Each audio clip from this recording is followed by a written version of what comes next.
Monthly once வந்து நான் ஷாப்புக்கு போயிட்டு கொஞ்சம் பேக்கிங் மெட்டீரியல்ஸ் எல்லாம் காலியானதெல்லாம் வாங்கிட்டு வந்துடுவேன். அப்பப்போ தேவைப்பட்டாலும் வாங்கிட்டு வந்துடுவேன், மொத்தமாக தேவைப்பட்டாலும் வாங்கிட்டு வந்துடுவேன்.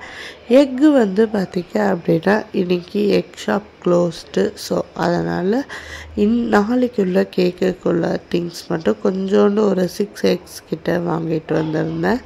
எக் எப்பவுமே பல்காக வாங்கி வச்சுக்கோங்க, அது ரொம்ப யூஸ்ஃபுல்லாக இருக்கும். நான் வந்து ஒரு 2 பேக் அளவுக்கு எக்கும், அதுக்கப்புறம் இந்த டெசிகேட்டட் கோகோனட் பவுடர் வந்து ஹனி கேக்குக்காக வாங்கிட்டு வந்திருந்தேன். நெக்ஸ்ட் என்ன வாங்கியிருக்கேன்னு சொல்லி நெக்ஸ்ட் பேக்கில் பார்க்கலாம். ஐயோ, எக் உடைய போகுது. ஓகே, நெக்ஸ்ட்டு வந்து பார்த்திங்க அப்படின்னா மைதா தான். மைதா வந்து பார்த்திங்கன்னா நான் நாகா மைதா வாங்குவேன், அப்படி இல்லைன்னா அவங்க ஷாப் மைதாவே வாங்கிடுவேன். கார்ன்ஃப்ளவர் வந்து ஒரு 1/2 kg வாங்கியிருந்தேன். அதுக்கப்புறம் பார்த்திங்கன்னா கோல்டு வின்னரோட வனஸ்பதி அதுவும் வாங்கியிருந்தேன். ஜாம் வாங்கியிருந்தேன்.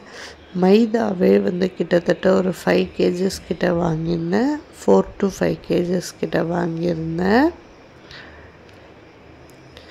பேக்கிங்க்கு மெயினாக தேவைப்படுறது சுகரு, மைதா, ஆயில், அதுதான். அதுக்கப்புறம் ஆயில் வாங்கியிருந்தேன், கண்டென்ஸ்டு மில்க் வாங்கியிருந்தேன், எவ்ரிடேயோட மில்க் பவுடர் வாங்கியிருந்தேன்.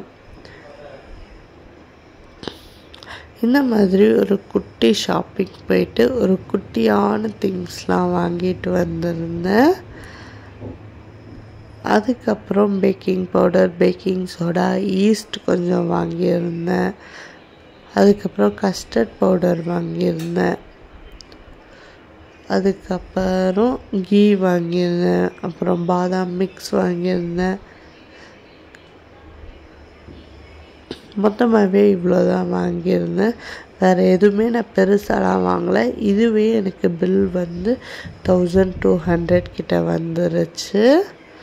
So weekly once R monthly once போய்ட்டு மொத்தமாக வாங்கிட்டு வர்றது வந்து நம்மளுக்கும் ப்ராஃபிட்டாக இருக்கும். கண்டிப்பாக இதை நீங்கள் வந்து யூஸ் பண்ணுங்கள், ரொம்ப ப்ராஃபிட்டான ஒரு இது. ஹோப் அவங்க எல்லாருக்கும் வீடியோ பிடிச்சிருக்கோன்னு சொல்லி நம்புகிறேன். வீடியோ பிடிச்சா நம்ம சேனல் மறக்காமல் like, share, comment, subscribe. Thank you.